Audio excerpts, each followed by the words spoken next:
Hi, I'm Wendy Hornung. This is Straight Up Ask a Communication Coach. Today's question is from Louise, who works at an engineering firm. She writes, I work in fiefdom land. People seem out for themselves and no one works together. Should I just look for another job? Ooh, that's a tough one, Louise. I can't really tell you whether you should leave your job or not, but we can talk a bit about fiefdoms to try to figure out more clearly what you might be navigating and how best to navigate it as best you can. Fiefdoms are often the result of poor ethics, shaky values, and kind of crummy leadership, to be honest. When you work in an environment where people don't trust each other, it happens for a couple of different reasons. Well, probably more than a couple different reasons because it's very complex. However, there are two ways that I think we'll talk about it today.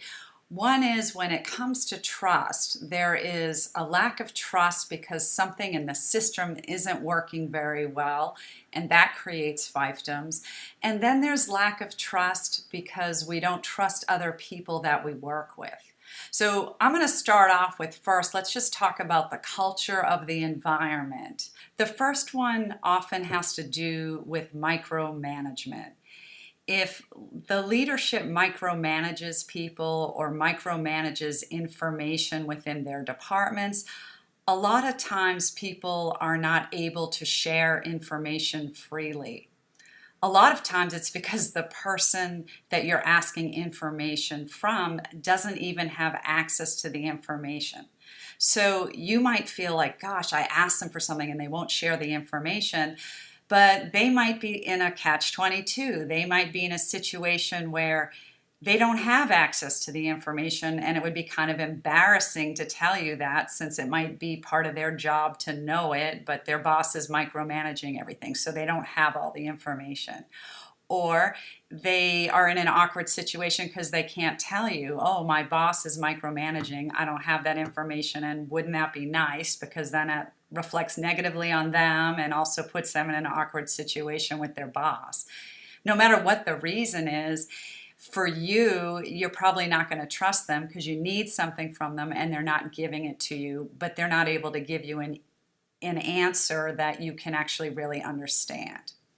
So that's one way that a culture creates fiefdoms. So strangely, sometimes competition creates fiefdoms because people are forming teams within their departments to get recognition, hit numbers, finish projects by a certain time.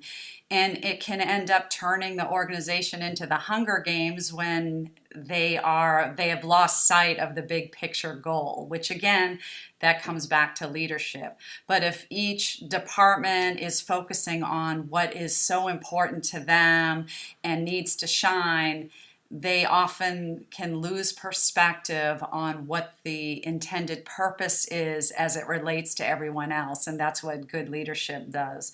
So competition, though it drives people, a lot of times certain personalities love competitions because it creates motivation. It doesn't work like that for everyone, but it can work. It's just that if it's malfunctioning, it creates fiefdoms.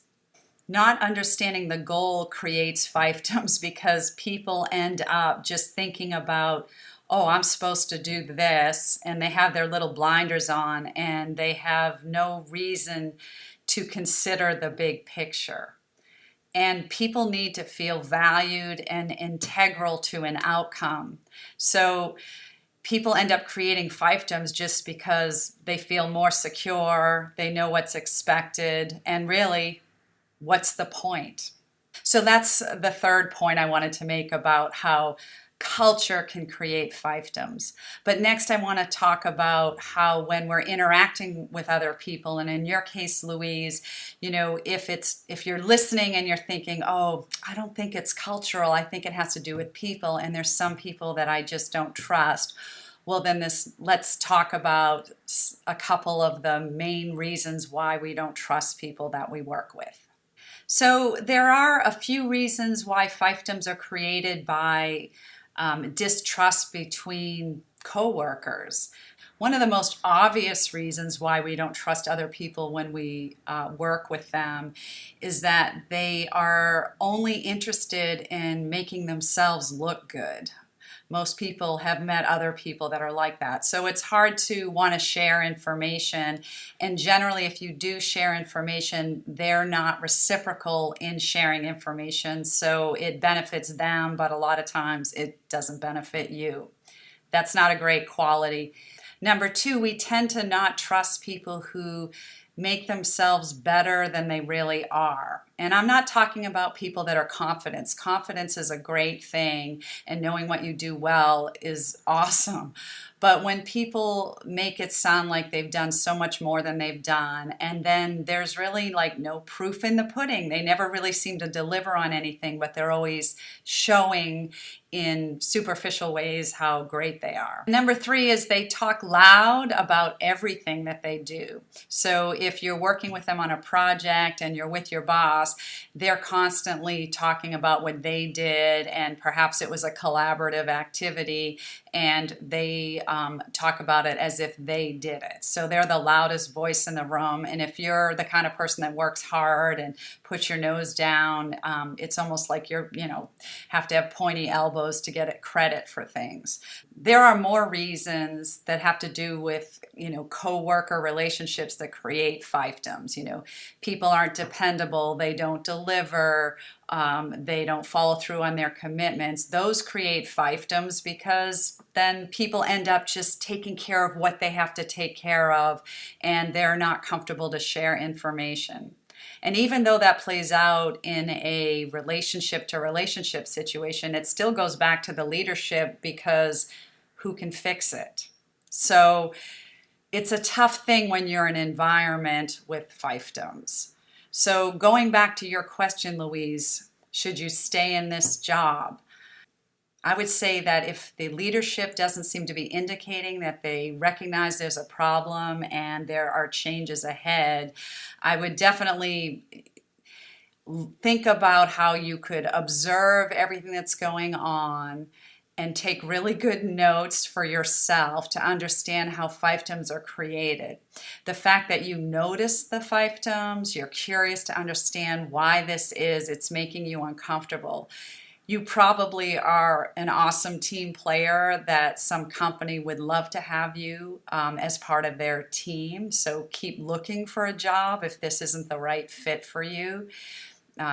I appreciate you sharing the question. I wish I could say you're alone in confronting fiefdoms in your work environment, but having been there, I know that you're not, and working with lots of different companies, it is a chronic issue. It's changing, but it's still very prevalent. So good luck, Louise, and thanks so much for sharing the question. I'm Wendy Hornung, and this is Straight Up. It's our third episode, and if you have a question, you can write me at wendy@wendyhornung.com, and I will incorporate you into my videos.